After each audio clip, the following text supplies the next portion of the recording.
Sandy. Hi, it's Dave. Hi, it's Kirk. Welcome to the A.D.K Rock and Metal channel, and today we're back with the discussion chat review generator. It's my turn to hit the button, and we will see what we're going to talk about today. Let's do it.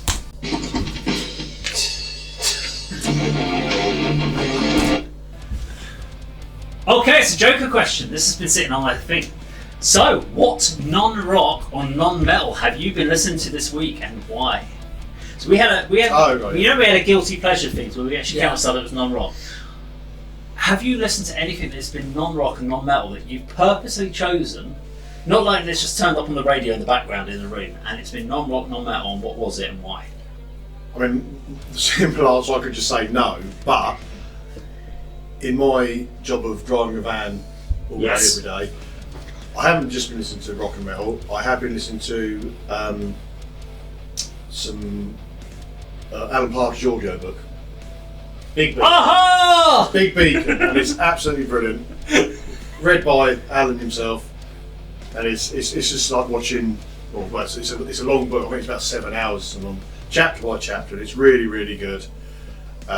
Just makes a change from rock and metal. I do start my day with Nick Ferrari on LBC Talk Radio, because I think I would get sort of blind, or sort of, I just get ear blind and sort of frustrated and bored and be even put off by the music I've got on my streaming channel and everything. So yeah, I do like to mix up a little bit.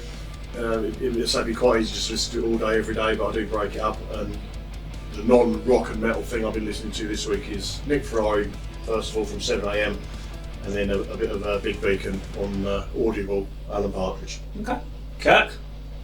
Yeah, not a day goes by where I'm not spinning a Depeche Mode song or album at some point. Although you could argue their 1993 album, Songs of Faith and Devotion, actually is a rock album. But no, I this week, other than Depeche Mode, it's because I know that I have to review 8 albums per week and they're all going to be metal.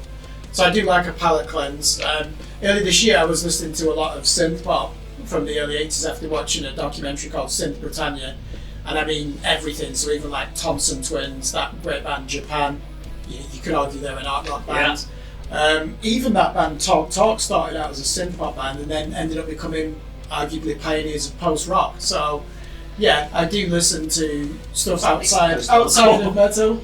And I actually, I was listening to a bit of John Coltrane as well last month. Classical, occasionally I might put some Wagner on, and I love the first 10 minutes of anything by Wagner, and then for some reason I just switch off.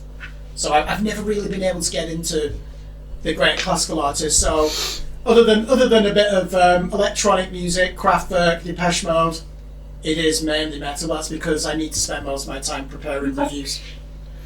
None of them are guilty pleasures. Are any of them guilty pleasures for you? Not. So this week we've had, because we did a long drive down to Cornwall the week before, so the MP3 player that was connected up to the van, I thought I can't just have rock and metal stuff on there because the poor wife in the car, she's not going to be happy with 6 hours of just rock metal. So I put on lots of her classic dance stuff. So we've had a lot of like the Now Dance, Now whatever, so things like boom boom boom, let me say way up, the Altia Brothers. So lots of that going on. 1995 all over again. So that out of stuff that I put on there that I wouldn't class as rock or metal, even though you could say that this artist is a rock artist, I kind of think of them more as a pop funk artist. It's Prince. Yeah. So Graffiti Bridge, I was listening to the album of that. Some amazing songwriting on that particular album. I find Prince's instrumentation, it's more like the funk elements, and the fact that when you listen to bands like that, and I've also been listening to a lot of soul music, so like 1960s, 1970s soul, everything like Aretha Franklin and that sort of stuff I've been listening to this week, because actually when you start breaking down soul, you can hear all of the blues elements that were from that were then fed into things like doom, and so if you actually think about it, soul is the originators of some of your doom stuff as well. Just realised. Just tuned down. That is like right. It wasn't necessarily through choice, but we went to a wedding on Friday. Congratulations to Mark and Carly. They had some guy who's a famous TikToker